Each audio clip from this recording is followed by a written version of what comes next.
नमस्कार साथियों, मैं हूँ किरण सिंह और आप सभी लोगों का रामचरितमानस के राम कथा में बहुत बहुत स्वागत है। तो बोलिए जय श्री रामचंद्र, जय बजरंगबली, वाणी की देवी सरस्वती जी की जय हो। और चलिए हम लोग शुरू करते हैं। रिपु तेजसी अकेल अपि लघु करि गनियन ताहु, अजहु देत दुख रवि ससिहि सिर अवशेषित राहु।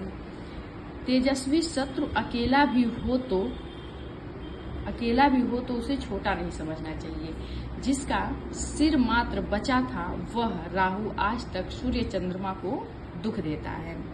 तापस निप निज सखी निहारी, हरसि मिलेउ उठी भयउ सुखारी। मित्र ही कही सब कथा सुनाई, जातु धान बोला सुख पाई। तपस्वी राजा अपने मित्र को देखकर प्रसन्न उठकर मिला और सुखी हुआ। उसने मित्र को सब कथा कह सुनाई। तब राक्षस आनंदित होकर बोला, अब साधेउ रिपु सुनहु नरेशा, जो तुम किन्ह मोर उपदेशा। परिहरि सोच रहु तुम सोई, बिनु औषधि व्याधि विधि कोई। हे राजन सुनो, अब तुम्हारे मेरे कहने के अनुसार इतना काम कर लिया तो अब मैंने शत्रु को काबू में कर लिया है। समझो, तुम अब चिंता त्याग सो रहो। विधाता ने बिना ही दवा के रोग दूर कर दिया। कुल समेत रिपु मूल बहाई, चौथे दिवस मिलब मैं आई। तापस निपहि बहुत परितोषी, चला महाकपटी अतिरोषी।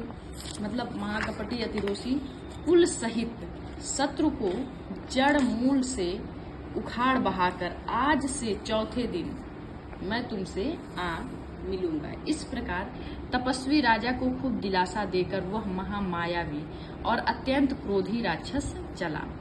भानु प्रताप ही बाजी समेता, पहुँचा ऐसी छन माझ निकेता। निपहि नारी पहि शयन कराई, है गृह बाध सी बाजी बनाई।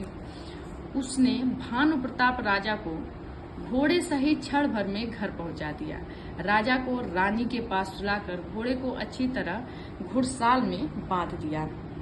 राजा के उपरोहित ही हरि ले गय बहोरी, अलय राखे सिगिरी खोह महू, माया करी मति भोर। फिर वह राजा के पुरोहित को उठा ले गया और माया से उसकी बुद्धि को भ्रम में डालकर उसे अपनी पहाड़ी की खोह में ला रखा। आप बिरचि उपरोहित रूपा, परे उजाई तेहि सेज अनुपा। जागे निप अन भय बिहाना, देखी भवन अति अचरज माना। वह आप पुरोहित क्या किया? पुरोहित को भी उठा ले गया और क्या किया? पुरोहित की बुद्धि को हर लिया और स्वयं पुरोहित का रूप बना करके उसकी सुंदर सेज पर जा लेटा।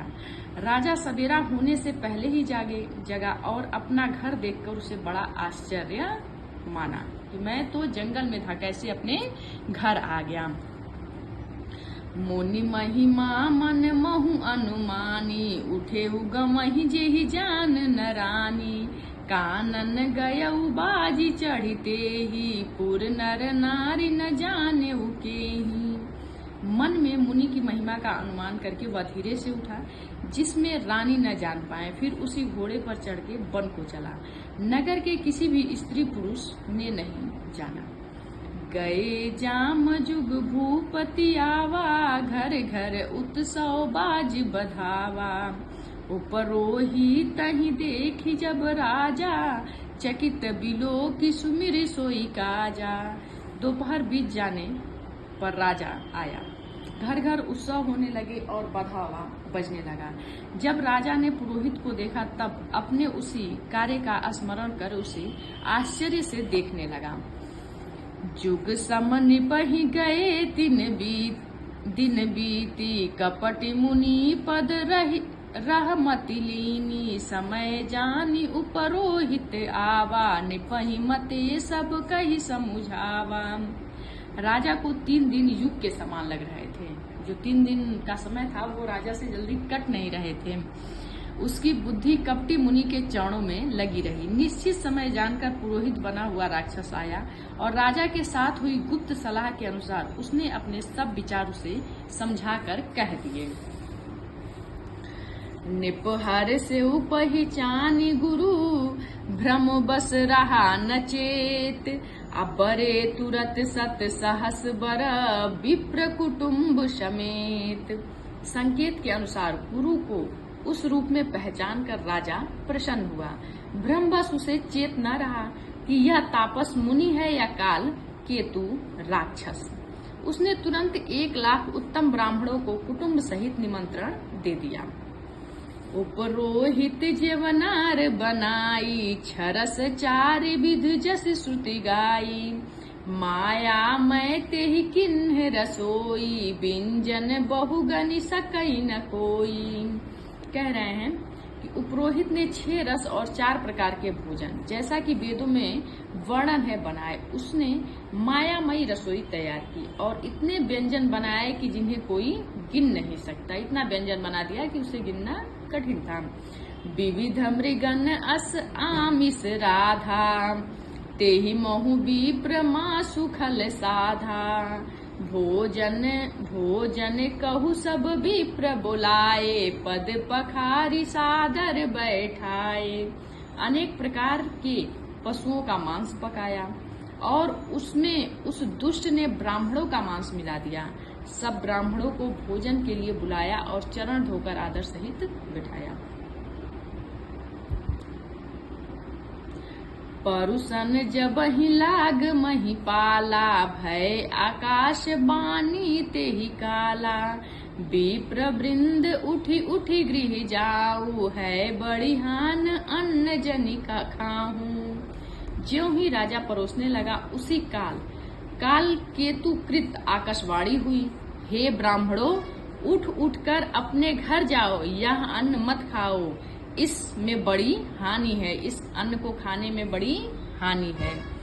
भयउ रसोई भूसुर मासु, आज सब द्विज उठे मानि विश्वासु, भूप विकल मति मुंह भुलानी, भावी वसन आव मुख बानी। कह रहे हैं कि रसोई में ब्राह्मणों का मांस बना है। आकाशवाणी हुई कि रसोई में क्या है, ब्राह्मणों का मांस बना है। विश्वास मानकर सब ब्राह्मण उठ खड़े हुए। राजा व्याकुल हो गया, परंतु उनकी बुद्धि मोह में भूली हुई थी। होनहार मतलब भावी में, भविष्य में जो होना रहता है, उनके मुंह से एक भी बात नहीं निकल रही है। बोले विप्र संकोप तब नहीं कछु किन्ह विचार, आ जाई निशाचर हो निप मूढ़ सहित परिवार। तब ब्राह्मण क्रोध सहित बोल उठे। उन्होंने कुछ भी विचार नहीं किया। अरे मूर्ख राजा, तू जाकर परिवार सहित राक्षस हो। ब्राह्मणों ने क्या कर दिया, राजा को श्राप दे दिया। बोले विप्र शकोप तब नहीं कछु किन्ह विचार, अजाई निशाचर हो निप मूढ़ सहित परिवार। तब ब्राह्मण क्रोध सहित बोल उठे। उन्होंने कुछ भी विचार नहीं किया। अरे मूर्ख राजा, तू जाकर परिवार सहित राक्षस हो। ब्राह्मणों ने क्या किया, श्राप दे दिया। भोजन में क्या बना था, जो राजा था वो एक काल केतु नामक राक्षस से मिल करके और राजा भानु प्रताप को क्या किया था, वो जंगल में भानु प्रताप राजा को काल केतु ने सुअर का रूप धारण करके भटका दिया। और जो एक और राजा था जो मुनि का रूप धर के, और उसने कहा कि मेरा नाम क्या है, एक तनु है। एक तनु मतलब जब से पृथ्वी का निर्माण हुआ है तब से मैंने केवल एक ही शरीर धारण किया है, दूसरा शरीर नहीं धारण किया, इसीलिए मेरा नाम एक तनु है। और राजा उस पे क्या करने लगे, अटूट विश्वास करने लगे। काल केतु के भी 100 पुत्रों और लगभग 6 भाइयों की हत्या राजा ने कर दिया था। तो 10 भाइयों की, 100 पुत्रों और 10 भाइयों की काल केतु की। इसलिए काल केतु इनसे क्या था, बहुत ही ज्यादा नाराज था। और वो और कालकेतु और जो राजा थे दोनों ने मिलकर के इनको कहा कि आप ब्राह्मणों के श्राप से क्या हो जाएंगे, मुक्त हो जाएंगे। आपको एक कार्य करना होगा, एक ऐसा योजन करना होगा जिसमें सारे ब्राह्मणों को परिवार सहित आप भोजन कराएंगे। उसके बाद से सारे ब्राह्मण आपकी बात को मानने लगेंगे और पूरी पृथ्वी पर आपका क्या होगा, राज्य होगा और वर्षों तक आपको कोई पराजित नहीं कर पाएगा। राजा मान करके और उस कार्य को करते हैं, जिसमें जो एक तनु राजा है उस कहता है, बहुत कपटी रहता है, कहता है कि भोजन मैं बनाऊंगा। और भोजन बनाने के लिए कौन आया है? भोजन बनाने के लिए वही कालकेतु आया है जो राक्षस है, और आकर के भोजन बनाता है जिसमें मांस, तरह तरह के पशुओं का मांस मिला देता है, ब्राह्मणों का मांस मिला देता है। और सारे ब्राह्मणों को जो राजा भानु प्रताप होते हैं वो चरण पैर धुल करके और बिठाते हैं भोजन के लिए। लेकिन खाना बनाने वाले से ज्यादा श्रेय होता है खाना परोस करके खिलाने वाले का। राजा भानु प्रताप सारे ब्राह्मणों के सामने थाली सजा करके रख देते हैं और जैसे ब्राह्मण खाने वाले होते हैं वैसे ही क्या होती है, आकाशवाणी होती है कि हे ब्राह्मणों, इस भोजन को नहीं करना, इस भोजन को करने से बड़ी हानि होगी। दोबारा आकाशवाणी होती है कि इस भोजन में क्या है, मांस मिलाया गया है ब्राह्मणों का। सारे ब्राह्मण उठते हैं और राजा भानु प्रताप को कुछ समझ में ही नहीं आता है कि हो क्या रहा है, और सारे ब्राह्मण उनको श्राप दे देते हैं कि तू परिवार के साथ जाकर के क्या हो जाए, राक्षस हो जाए। लेकिन राजा भानु प्रताप इतने मोह में ग्रसित हैं कि उनके मुंह से एक शब्द नहीं निकल पाता है। अब आगे हम लोग देखेंगे कि किस तरह से फिर दोबारा आकाशवाणी होगी कि इसमें राजा का कोई दोष नहीं है। और राजा जब जाकर के रसोई में देखते हैं तो जो रसोईया होता है वो क्या हो गया होता है, वो तो मायावी रहता है, राक्षस रहता है और वो भाग गया रहता है और राजा को श्राप मिल जाता है, जिसके कारण वह पूरे परिवार के साथ जाकर के राक्षस कुल में जन्म लेते हैं। छत्र बंधु तय विप्र बोलाई, घालय लिए सहित समुदायी। ईश्वर राखा धर्म हमारा, जय हंसी तय सेवत परिवारा। ब्राह्मण कह रहे हैं कि इसने क्या किया, रे नीच छत्री, तूने तो परिवार सहित ब्राह्मणों को बुलाकर उन्हें नष्ट करना चाहा। ईश्वर ने हमारे धर्म की रक्षा की, अब तू परिवार सहित नष्ट होगा। संबत मध्य नास तब हूँ, जलदाता न रही कुल को। नृप सुनि श्राप विकल अति त्रासा, भय बहोरी भर गिरा आकाशा। 1 वर्ष के भीतर तेरा नाश हो जाए, तेरे कुल में कोई पानी देने वाला तक न रहेगा। श्राप सुनकर राजा भय के मारे अत्यंत व्याकुल हो गया। फिर सुंदर आकाशवाणी हुई, फिर से दोबारा आकाशवाणी हुई। विप्रहु श्राप विचारी न दिन्हा, नहीं अपराध भूप कछु किन्हा। चकित विप्र सब सुनि नभ बानी, भूप गयउ जहाँ भोजन खानी। देखिए, हे ब्राह्मणों, दोबारा आकाशवाणी जब हुई उसमें हो रहा है कि हे ब्राह्मणों, तुमने विचार कर श्राप नहीं दिया। राजा ने कुछ भी अपराध नहीं किया है। आकाशवाणी सुनकर सब ब्राह्मण चकित हो गए। तब राजा वहां गया जहां भोजन बना था। तहन असन नहीं विप्र सुआरा, फिरे उराऊ मन सोच अपारा। सब प्रसंग मही सुरन सुनाही, त्रसित परेउ अमनी अकुलानी। देखा तो वहां न भोजन था न रसोईया ब्राह्मण ही था। तब राजा मन में अपार चिंता करता हुआ लौटा। उसने ब्राह्मणों को सब वृतांत सुनाया। बड़ा ही भयभीत और व्याकुल होकर वह पृथ्वी पर गिर पड़ा। भूपति भावी मिटई नहीं, जतपि न दूषण तोर। अकिए अन्यथा हो ही नहीं, विप्र शाप अति घोर। हे राजन, यद्यपि तुम्हारा दोष नहीं है तो भी होनहार नहीं मिटता। ब्राह्मणों का श्राप बहुत ही भयानक होता है, या किसी तरह भी टाले टल नहीं सकता। अस कहीं सब मही देव सिधाए, समाचार पुर लोगन पाए। सोचहि दूषण दय वही देही, बिरचत हंस काग किए जेही। ऐसा कहकर सब ब्राह्मण चले गए। नगर वासियों ने जब यह समाचार पाया तो वे चिंता करने और विधाता को दोष देने लगे, जिसने हंस बनाते बनाते कौवा कर दिया। ऐसे पुण्यात्मा राजा को देवता बनाना चाहिए था, सो राक्षस बना दिया। इसीलिए लोभ बहुत ही बुरी चीज है। राजा स्वयं एक छत्र राज कर रहे थे और उन्होंने सोचा कि उन्हें 100 कल्प वर्षों तक न कोई हरा पाए और हर व्यक्ति उनकी बातों को माने, और देखिए उसका क्या परिणाम हुआ। तो लोभ जीवन में कभी भी क्या होता है, कष्टकारी ही होता है। उपरोहित ही भमन पहुँचाही, असुर ताप सही खबर जनाई। तेहि खल जहाँ तहाँ पत्र पठाए, सजी सजी से न भूप सब धाये। पुरोहित को उसके घर पहुंचाकर असुर कालकेतु ने कपटी तपस्वी को खबर दी। उस दुष्ट ने जहां तहां पत्र भेजे, जिससे सब बैरी राजा सेना सजाकर रथ पर दौड़े चले आए।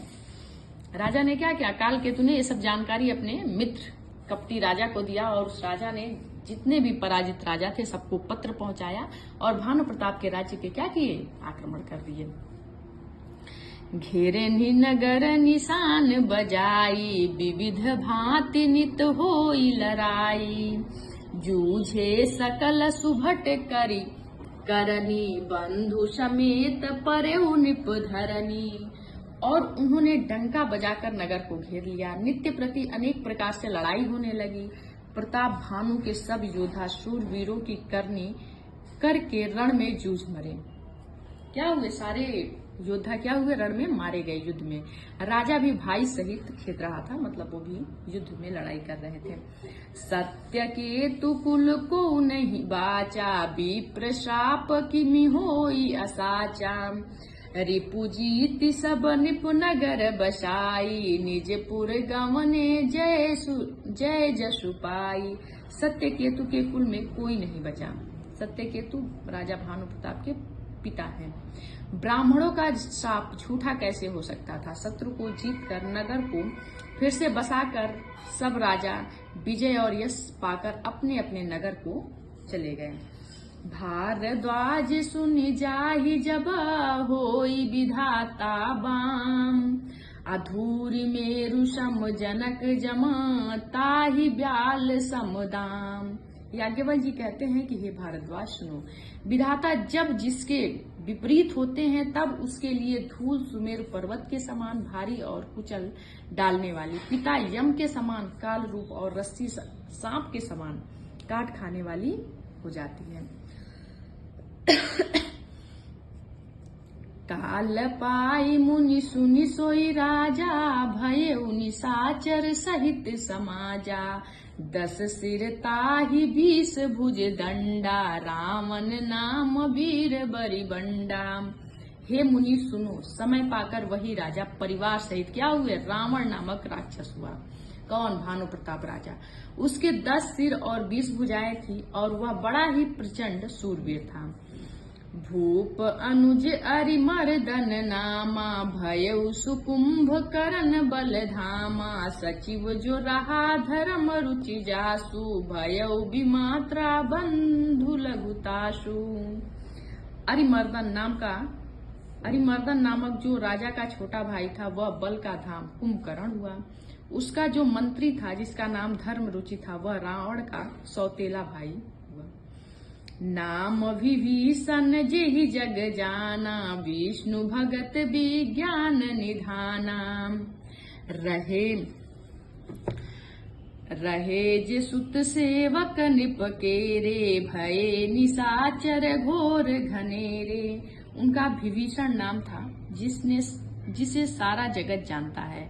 वह विष्णु भक्त और ज्ञान विज्ञान का भंडार था, और जो राजा के पुत्र और सेवक थे वे सभी बड़े भयानक राक्षस हुए।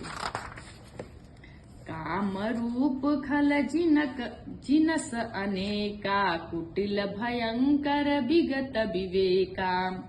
कृपा रहित हिंसक सब पापी, बरनि न जाहि विश्व परितापी। वे सब अनेकों जाति के मनमाना रूप धारण करने वाले दुष्ट, कुटिल, भयंकर, विवेक रहित, निर्दयी, हिंसक, पापी और संसार भर को दुख देने वाले हुए, जिसका वर्णन नहीं हो सकता। उपजे यद्यपि पुलस्त्य कुल पावन अमल अनूप तदपि महिषुर श्राप बस भये सकल अघरूप। यद्यपि वे पुलस्त ऋषि के पवित्र निर्मल और अनुपम कुल में उत्पन्न हुए, तथापि ब्राह्मणों के श्राप के कारण वे सब पाप रूप हुए। किसके कुल में पैदा हुए? पुलस्त ऋषि के। किन्ह विविध तप तीनहु भाई, परम उग्र नहीं बरनि सुजाई।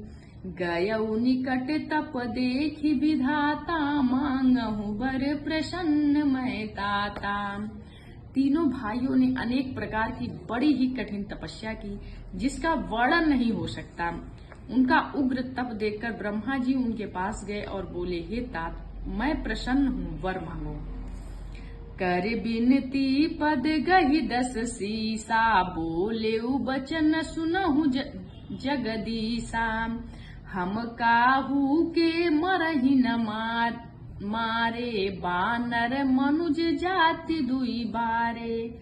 रावण ने विनय करके और चरण पकड़ कर कहा, हे जगदीश्वर, सुनिए, बानर और मनुष्य इन जातियों को छोड़कर हम और किसी के मारे न मरे, ऐसा हमें क्या करिए, वरदान दीजिए। एवमस्त तुम बड़ तप कीन्हा, मैं ब्रह्मा मिलिते ही बर दीन्हा। पुनि प्रभु कुंभकर्ण पहि गयहूँ, तेहि बिलो की मन विस्मय भयहूँ। शिव जी कहते हैं कि मैंने और ब्रह्मा ने मिलकर उसे वर दिया कि ऐसा ही हो। तुमने बड़ा तप किया है। फिर ब्रह्मा जी कुंभकर्ण के पास गए। उसे देखकर उनके मन में बड़ा आश्चर्य हुआ। देखिए कुंभकर्ण कैसा वरदान मांगना चाह रहा था। जो एहि खल नित करब आहारू, हुई है जब उजार संसारू। सादर प्रेरिता सुमति फेरी, मांगे सिनीत मास 60 केरी। जो यह दुष्ट नित्य आहार करेगा तो सारा संसार ही क्या होगा, उजड़ जाएगा। ऐसा विचार कर ब्रह्मा जी ने सरस्वती जी को प्रेरणा करके उसकी बुद्धि को क्या कर दिया, फेर दिया। उसने 6 महीने की नींद मांगी। गए विभीषण पास पुनि, कहु पुत्र वर मांगू। अते ही मांगे भगवंत पद, कमल अमल अनुराग। उसके बाद से ब्रह्मा जी विभीषण के पास गए और बोले कि हे पुत्र वर मांगो। उसने भगवान के चरण कमलों में निर्मल, निष्काम और अनन्य प्रेम का वरदान मांगा। तिन्हि दे बर ब्रह्म सिधाए, हर्षित ते अपने गृह आए। मैं तनुजा मंदोदरी नामा, परम सुंदरी नारी ललामा। उनको वर देकर ब्रह्मा जी चले और वे तीनों भाई हर्षित होकर अपने घर लौट आए। मैं दानव की मंदोदरी नामक कन्या परम सुंदरी और स्त्रियों में शिरोमणि थी। मैं दानव की पुत्री कौन है? मंदोदरी। सोई मैं दिन राम नहीं आनी, हूँ ही जातु धान पति जानी। हर्षित भयउ नारी भली पाई, पुनि दो बंधु बियाए ही जाई। मैंने उसे लाकर रावण को दिया। उसने जान लिया कि यह राक्षसों का राजा होगा। अच्छी स्त्री पाकर रावण प्रसन्न हुआ। फिर उसने जाकर दोनों भाइयों का विवाह कर दिया, अपना भी शादी कर लिया और दोनों भाइयों का भी। गिरी त्रिकुट एक सिंधु मझारी, विधि निर्मत दुर्गम अति भारी। सोई मैं दानव बहुरी समारा, कनक रचित मणि भवन अपारा। समुद्र के बीच में त्रिकुट नामक पर्वत पर ब्रह्मा का बनाया हुआ एक बड़ा भारी किला था। महान मायावी और निपुण कारीगर मैं दानव ने उसको फिर से सजा दिया। उसमें मणियों से जड़े हुए सोने के अनगिनत महल थे। समुद्र के बीच में त्रिकुट नामक पर्वत पर ब्रह्मा का बनाया हुआ एक बड़ा भारी किला था। भोगावती जसी अहि कुल बासा, अमरावती जसी शक्र निवासा। तिन्हते अधिक रम्य अति बंका, जग विख्यात नाम ते ही लंका। 100 नागकुल के रहने की पाताल लोक में भोगावतीपुरी है और इंद्र में रहने के लिए स्वर्गलोक अमरावतीपुरी। उससे भी अधिक सुंदर बाका वह दुर्ग था। जगत में उसका नाम लंका प्रसिद्ध हुआ। खाई सिंधु गंभीर अति, चारे हुदिसी फिरी आऊ। कनक कोटि मणि खचित दृढ़, बरनी न जाई बनाऊ। उसे चारों ओर से समुद्र की अत्यंत गहरी खाई घेरे हुए थी। उस दुर्ग के मड़ियों से जड़ा हुआ सोने का मजबूत परकोटा है, जिसकी कारीगरी का वर्णन नहीं किया जा सकता। हरि प्रेरित जेहि कलप जोई, जातु धान पति होई। असुर प्रतापी अतुल बल, दल समेत बस सोई। भगवान की प्रेरणा से जिस कल्प में जो राक्षसों का राजा रावण होता है, वही सूर प्रतापी अतुलित बलवान अपनी सेना सहित उस पुरी में बसता है। रहे तहाँ निश्चर भट भारे, ते सब सुरन समर संघारे। अब तह रहि शक्र के प्रेरे, रक्षक कोटि जक्षपति के रे। वहाँ बड़े बड़े योद्धा राक्षस रहते थे। देवताओं ने उन सबको युद्ध में मार डाला। अब इंद्र की प्रेरणा से वहाँ कुबेर ने 1 करोड़ रक्षक यक्ष लोग रहते हैं। 10 मुख कतहु खबरी असी पाई, सेन साजी गढ़ घेरे सिजाई। देखी विकट भट बड़ी कटकाई, जक्ष जीव ले गए पराई। रावण को कहीं ऐसी खबर मिली, तब उसने सेना सजाकर किले को घेरा। उस बड़े विकट योद्धा और उसकी बड़ी सेना को देखकर यक्ष अपने प्राण लेकर भाग गए। फिर सब नगर दशानन देखा, गयऊ सोच सुख भयऊ विशेषा। सुंदर सहज अगम अनुमानी, किन्ह तहाँ रावण रजधानी। तब रावण ने घूम फिरकर सारा नगर देखा। उसकी स्थान संबंधी चिंता मिट गई और उसे बहुत ही सुख हुआ। उस पुरी को स्वाभाविक ही सुंदर और दुर्गम अनुमान करके रावण ने वहां अपनी राजधानी कायम की। जेहि जस लोग बाटी गृह दिन्हे, सुखी सकल रजनीश्वर किन्हे। एक बार कुबेर पर धावा, पुष्पक जानी जीति लय आवा।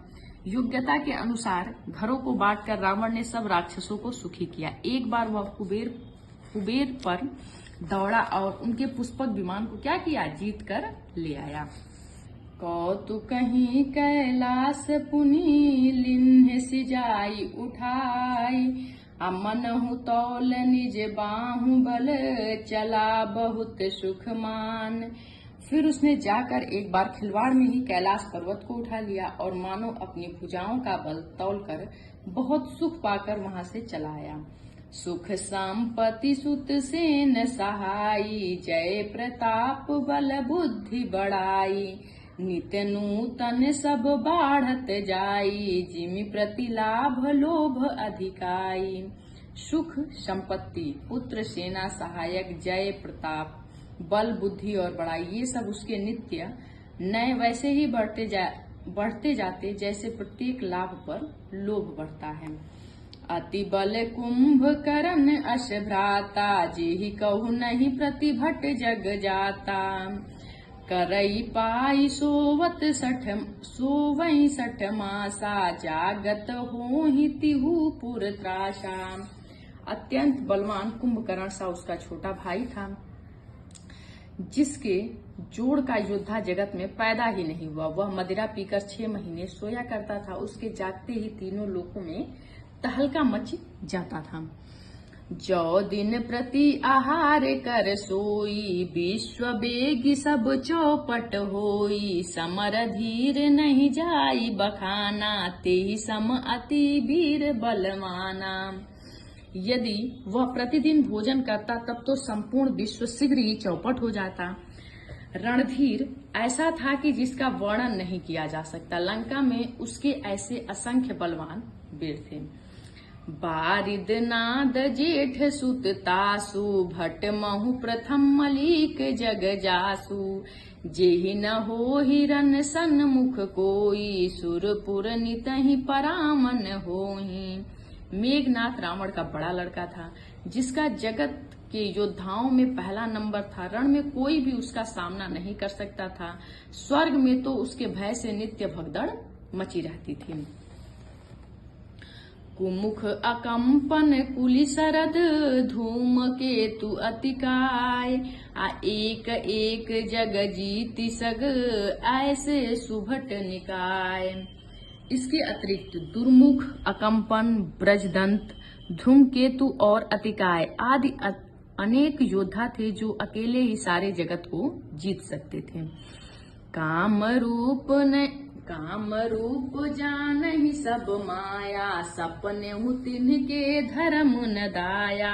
10 मुख बैठ सभा एक बारा, देखी अमित आपन परिवारा। सभी राक्षस मनमाना रूप बना सकते थे, मतलब क्या थे, मायावी थे और आसुरी माया जानते थे। उनके अंदर दया धर्म स्वप्न में भी नहीं था। एक बार सभा में बैठे हुए रावण अपने अगणित परिवार को देखा। सुत समूह जन परिजन नाती, अगनय को पार निशाचर जाति। से न बिलो की सहज अभिमानी, बोला बचन क्रोध मदसानी। पुत्र पौत्र कुटुंबी और सेवक ढेर के ढेर थे।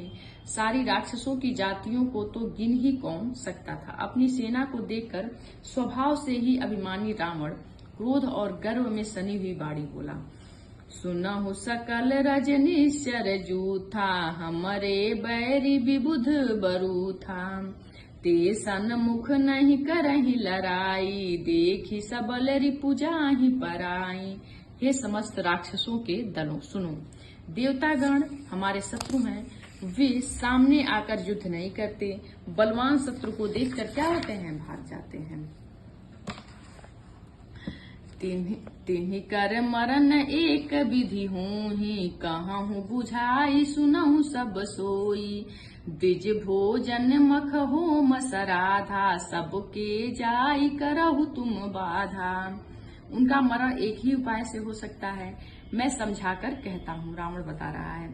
अब उसे सुनो। उनके बल को बढ़ाने वाला ब्राह्मण, भोजन, यज्ञ, हवन और श्राद्ध, इन सब में जाकर तुम बाधा डालो। वही जो हवन यज्ञ होता है, उन्हीं से क्या होता है, उन्हें बल मिलता है। और उसको क्या करो, उसे जाकर के जो भी अच्छे कार्य होते हैं, पूजा पाठ होते हैं, उन्हीं से देवताओं को बल मिलता है। उसे जाकर के क्या करो, विघ्न करो, उन्हें बर्बाद करो, उन्हें करने न दो। क्षुधाहीन बलहीन सुर, सहज ही मिली ही आई। तब मारी हूँ की छाड़ी हूँ, भली भांति अपनाई। मूर्ख से दुर्बल और बलहीन होकर देवता सहज ही में आ मिलेंगे, तब उनको मैं मार डालूंगा, अथवा भली भांति अपने अधीन करके सर्वथा पराधीन करके छोड़ दूंगा। मेघनाथ कहु पुनि हकरावा, दिन सीख बलु बयरु बढ़ावा। जे सुर समर धीर बलवाना, जिनके लरिबे कर अभिमाना। फिर उसने मेघनाथ को बुलाया और सिखा पढ़ाकर उसके बल और देवताओं के प्रति बैर भाव को उत्तेजना दी। फिर कहा, हे पुत्र, जो देवता रण में धीर और बलवान है और जिन्हें लड़ने का अभिमान है, तिन्हि जीत रन आने सुबाधी। उठी सुत पितु अनुशासन काधी, एहि विधि सबहि आज्ञा दिन्हि। आपुन चले गदा कर लिन्हि। उन्हें युद्ध में जीतकर बांध लाना। बेटे ने उठकर पिता की आज्ञा को शिरोधार्य किया। इसी तरह उसने सबको आज्ञा दी और अपने हाथ में गदा लेकर चल दिया। चलत दशानन डोलती अमनी, गरजत गर्भ अस्त्र महिषुर रमनी। रामन आवत सुने सकोहा, देवन तके मेरु गिर खोहा। रावण के चलने से पृथ्वी डगमगाने लगी और उसकी गर्जना से देवमणियों के गर्भ गिरने लगे। रावण को क्रोध सहित आते सुनकर देवताओं ने सुमेर पर्वत की गुफा तक ही भागकर सुमेर की गुफाओं का आश्रय लिया। दिग्पालन के लोक सुहाए, सुने सकल दशानन पाए, पुनि पुनि सिंहनाद करि भारी, देव देव तनगारी पचारी। दिक्पालों के सारे सुंदर लोकों को रावण ने सुना पाया। वह बार बार भारी गर्जना करके देवताओं को ललकार ललकार कर गालियां देता था। रन मद मत फिरहि जग धावा, प्रतिभट खोजत कतहु न पावा, रवि शशि पवन वरुण धन धारी, अगिन काल जम सब अधिकारी। रण के मद में मतवाला होकर वह अपनी जोड़ी का योद्धा खोजता हुआ जगत भर में दौड़ता फिरा, परंतु उसे ऐसा योद्धा कहीं नहीं मिला। सूर्य, चंद्रमा, वायु, वरुण, कुबेर, अग्नि, काल और यम आदि सब अधिकारी। किन्नर सिद्ध मनुज सुर नागा, हठी सबही के पंथ ही लागा, ब्रह्मा सृष्टि जहाँ लगी तनुधारी, 10 मुख बसबती नर बस बरती नर नारी। किन्नर, सिद्ध, मनुष्य, देवता और नाग सभी के पीछे वह हठ पूर्वक पड़ गया। किसी को भी उसने शांति पूर्वक नहीं बैठने दिया।